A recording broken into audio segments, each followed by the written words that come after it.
ये है हिस्ट्री का चैप्टर, नाम क्या था? Europe, the rise of nationalism in Europe. Pen ये दो होंगे, 5 के दो होंगे। अब ये सर देंगे, ठीक है? सर को देखती हूँ मैं जाके, ठीक है? तो अब है मेरे पास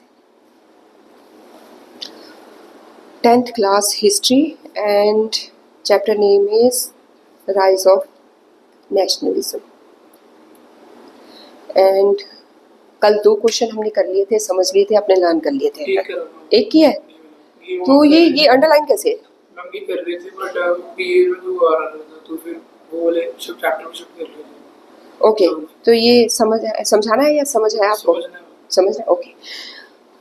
Why did the first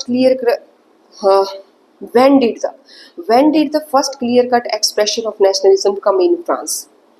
कब लोगों को रियलाइज हुआ कि हमें अपने राष्ट्र से प्यार करना चाहिए और इसे मतलब लालची लोगों से बचाना चाहिए और हमें खुद इसको या यहाँ पे मोनार्की नहीं चाहिए, एक सिंगल राजा का राज नहीं चाहिए, हमें डेमोक्रेसी चाहिए। ये कब रियलाइज किया? किसने?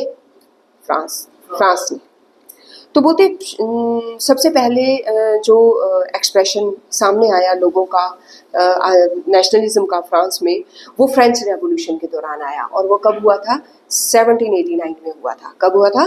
1789 में हुआ था। French revolution led to the transfer of sovereignty from the monarchy to the body of, बोलते इस रेवोल्यूशन ने लोगों को याद दिलाया कि हमें मोनार्की नहीं चाहिए, हम सबको इक्वल सब इक्वल होने चाहिए और कोई एक हम सब पे राज करने वाला नहीं होना चाहिए। तो ये रियलाइज हुआ उसको उस दौरान। तो कह रहे हैं फिर उन्होंने क्या किया? द इंट्रोडक्शन ऑफ द लव एट्रे, द फादरलैंड एंड द ले सिटियन, the citizen emphasise the notion of unified community enjoying equal right. बोलते इंट्रोडक्शन हुई किस चीज़ की? फादरलैंड और सिटीज़न की। और उन्होंने कहा, इस बात पे जोर डाला कि हमें सबको मिलके एक कम्युनिटी की फॉर्म में रहना है और एक जैसे राइट जो है वो हमें एंजॉय करने चाहिए। संविधान हम सबको एक जैसे हक दे। उनको ये रियलाइज़ हुआ फ्रेंच रेवोल्यूशन के दौरान। फिर उन्हें ये रियलाइज़ हुआ कि जो हमारा जो झंडा है, उस झंडे पे जो एक सिंगल राजा खड़ा है, ये झंडा भी हमें नहीं चाहिए जो कि रॉयल स्टैंडर्ड का था, हमें ट्राई कलर का फ्लैग चाहिए। फ्रांस को रियलाइज हुआ। फिर बोलते the state general was elected by the body of, फिर उन्होंने एक अपना रिप्रेजेंटेटिव जो है इलेक्ट किया असेंबली के लिए। बोलते new hymns were composed, oaths were taken, martyrs commemorated, all the name of the nation. बोलते और उसके बाद जब उन्हें नेशनलिज्म की भावना पैदा हुई तो कुछ देशभक्ति पोएम्स, देशभक्ति गाने बनाए गए, क्योंकि जब वो सुनता है इंसान तो देशभक्ति की भावना 4 लोगों में और पैदा होती है जो सुनता है। और बोलते वो ओथ्स वर टेकन, बोलते प्लेज जो है ली गई कि हम अपने देश को बचाएंगे या आगे बढ़ाएंगे, जो भी है इस तरह की बात। मार्टियर्स कोमेमोरेटर, मार्टियर्स होते हैं जो युद्ध के दौरान शहीद होते हैं।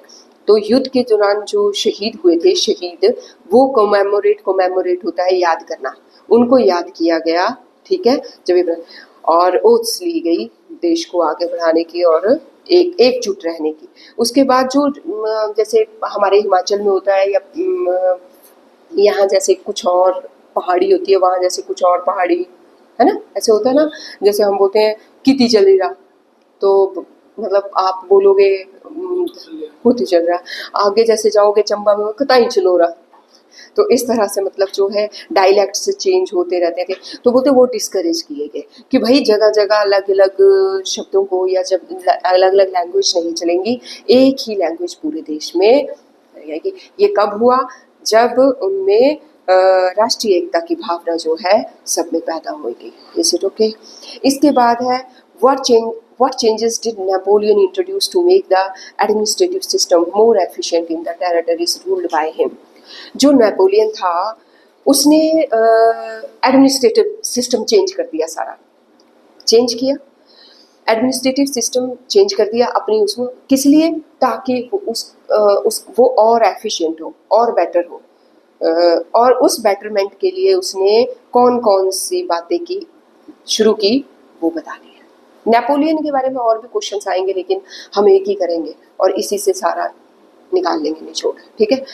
तो पहला है, नेपोलियन ने नेपोलियन कोड निकाला, एक कोड निकाला, बनाया, और उसका नाम क्या दे दिया, नेपोलियन कोड, ठीक है। Which did away with all the जो बर्थ के बेस पे प्रिविलेजेस थे ना, जैसे मेरे पास 15 फ्लैट थे, ठीक है, बर्थ होने पे, और मेरी इतनी सारी लैंड थी, वो प्रिविलेज उसने खत्म कर दिए। इक्वली सबको जो है राइट टू प्रॉपर्टी होगा, और लॉ के आगे सब सिक्योर है। जो भी उसने लॉ बनाए, राइट टू इक्वालिटी बनाए, सारे लॉज जो है सबके लिए एक बराबर, और प्रॉपर्टी जो है वो सबको मिलेगी। अगर किसी के पास पैदा होने पर ज़्यादा प्रॉपर्टी है तो वो उसको दे दी जाएगी, जिसके पास नहीं है, मतलब उसका कुछ हिस्सा जो है उसको दे दिया जाएगा। तो इस तरह से सबको प्रॉपर्टी मिलेगी। तो ये नेपोलियन का बहुत अच्छा काम था, इससे उसकी एफिशिएंट वर्किंग बढ़ी है। In many parts of the Europe, like in the Dutch Republic, Switzerland, Italy, Germany, he simplified the administrative division. बोलते in many parts of the Europe की ये सारी कंट्रीज है, यूरोप एक कॉन्टिनेंट है और उसकी ये सारी क्या है, कंट्रीज है। कौन कौन सी, डच रिपब्लिक, स्विट्जरलैंड, इटली और जर्मनी। इसमें क्या किया इसने, एडमिनिस्ट्रेटिव सिस्टम को बिल्कुल सिंपल कर दिया, डिवाइड कर दी, और जो ये टैक्स वगैरह थे वो उनसे पीजेंट्स को बिल्कुल फ्री कर दिया। जो भी उसके और जो पहले का कर्जा था, मैनोरियल ड्यूज, वो भी माफ़ कर दिए, कर्जे भी माफ़ कर दिए, और जो टैक्स लगते थे पीजेंट्स की लेन देन में, चीज़ों में, वो भी सारे माफ़ कर दिए, एबोलिश, खत्म कर दिए। Napoleon removed the guild restriction from the town, ठीक है। और जो गिल्ड रिस्ट्रिक्शन होता है, जो ट्रेड होता था, वो भी, ट्रेड पे जो टैक्स होता था वो भी खत्म कर दिया, ठीक है। He laid stress on the infrastructure, और उसने जोर डाला कि हम अपने जो कॉन्टिनेंट है इसमें हर कंट्री में ट्रांसपोर्टेशन को इम्प्रूव करेंगे, इसमें कम्युनिकेशन इम्प्रूव करेंगे, बैंकिंग सिस्टम को इम्प्रूव करेंगे, और ये जो रिफॉर्म है ये सभी के द्वारा, क्योंकि इसकी ज़रूरत सबको है। पीजेंट भी अपनी चीज़ों को अच्छी जगह जा करके, जहाँ प्राइस मिलता है वहाँ जाके बेचना चाहता है, तो उसके लिए ट्रांसपोर्टेशन चाहिए। तो ये स्टेप जो है नेपोलियन का, पीजेंट्स ने भी अप्रिशिएट किया, वर्कर्स ने भी अप्रिशिएट किया, बिजनेसमैन ने भी अप्रिशिएट किया, ट्रेडर्स ने भी अप्रिशिएट किया, और हर कॉमन मैन ने इसको अप्रिशिएट किया, क्योंकि सबको सड़कें चाहिए, सबको बातचीत का साधन चाहिए, बैंकिंग चाहिए, यूनिफॉर्म, सबको एक जैसे लॉ ओबे करने पड़ेंगे, अमीर को, गरीब को, और वेट भी स्टैंडर्डाइज कर दिए कि यही वेट जो है पूरे यूरोप में इस तरह का वेइंग सिस्टम होगा, और एक ही करेंसी इंट्रोड्यूस कर दी पूरे यूरोप में। तो ये 2 क्वेश्चन आपने आज याद करने हैं, ठीक है।